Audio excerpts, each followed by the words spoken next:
Our interstate adventure begins way back in time at the end of the 19th century. In 1898, New York City hosted the first international conference on urban planning. There was a major problem at the time that had everyone's attention at the conference: horse manure.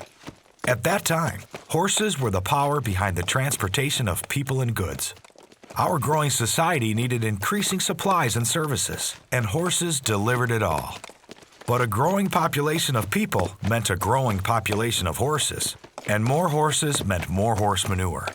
And that brought with it a whole host of problems for big cities. The situation was getting out of control. There were thousands and thousands of horses, each producing around 30 pounds of manure a day. The streets were covered with it. Something had to give. Enter the automobile. With improvements to combustible engine technology, gas engines began replacing the horse as the source of power to move things around. Car designs improved and they became less costly to own.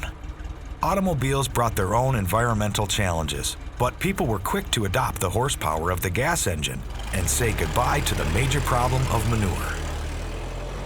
Railroads were the predominant mode of long-distance transportation back then, but Americans were falling in love with all the freedom and adventure the automobile had to offer.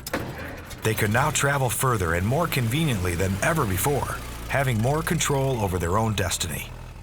But this newfound mobility was still using the same roads built for horse and carriage. Many cities had improved road surfaces, but not all places had updated their roads to be more suitable for automobile traffic. The first roads were simple wagon trails and were rustic and improvised in places. Some were more reliable than others, but all had their challenges. Venturing to the stretches of land between the cities meant dealing with obstacles that were challenging for cars. The further people got from the city, the more risky the roads became. But that didn't stop people from experiencing life on the road. Over time, the trail system expanded, and sections of trails were interconnected to create larger routes. As the country grew, these rural roads eventually totaled more than 2 million miles. But less than 10% of them had improved surfaces. By the way, an improved surface back then meant gravel, stone, or oiled dirt. Automobiles were gaining in popularity quickly, and using them to move about the land of the free was catching on even more. Around 1900, there were about 8,000 cars in the U.S. By 1910, there were over 450,000. 1912 was the first year the traffic counts in New York observed more cars than horses. It wasn't long before an organized effort to improve the roads began. Money was raised by private entrepreneurs in the automobile industry, and marked improvements were made to a defined route along the existing trails.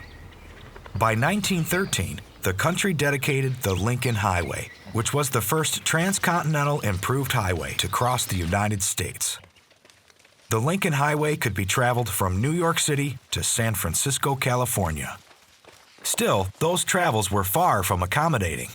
It was common for the coast-to-coast trip to take more than 30 days and was fairly challenging. The farther west people traveled, the more rustic the conditions were. Gas stations were not very common yet, and travelers would need to camp along some stretches.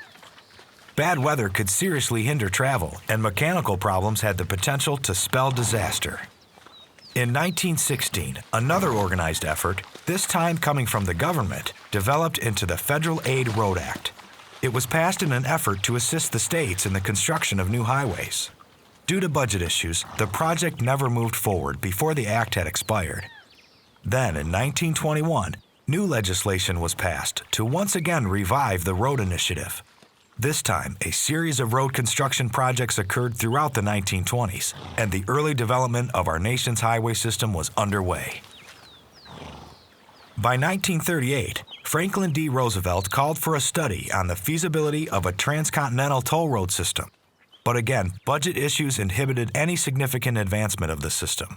Americans made do with the roads they had for the next decade or so. Then, in 1954, President Eisenhower's grand plan for highways was introduced.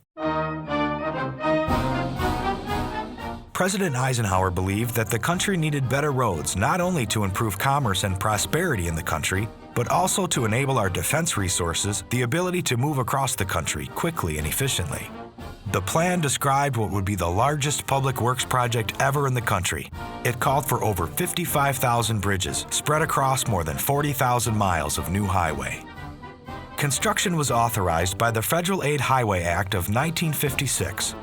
Commonly known as the National Interstate and Defense Highways Act, it was enacted on June 29, 1956, when President Eisenhower signed the bill into law. In fact, the official name of our highway system is the Dwight D. Eisenhower National System of Interstate and Defense Highways. It's commonly referred to as the Interstate Highway System, the Interstate Freeway System, the Expressway, or simply the Interstate.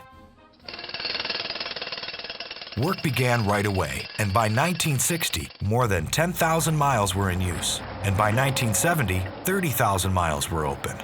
Nearly 25% of the project's bridges were constructed between 1965 and 1969. 1980 saw the completion of 40,000 miles. Congressional action increased the total miles over time, and as of 2012, the Interstate Highway System had 47,714 miles. It has been estimated that the total cost of construction was in the hundreds of billions. Over time, it has returned far more to the country. Its benefits have been astounding. And while the Interstate Highway System accounts for just over 1% of all the highways in America, it carries almost 25% of all the roadway traffic. In the last 40 years, over 1 trillion miles have been traveled on our interstates. The longest interstate is the transcontinental route I-90, which runs from Seattle to Boston. Texas, California, and Illinois have the most interstate by mileage. New York has the most interstate routes, and I-95 crosses the most states at 16.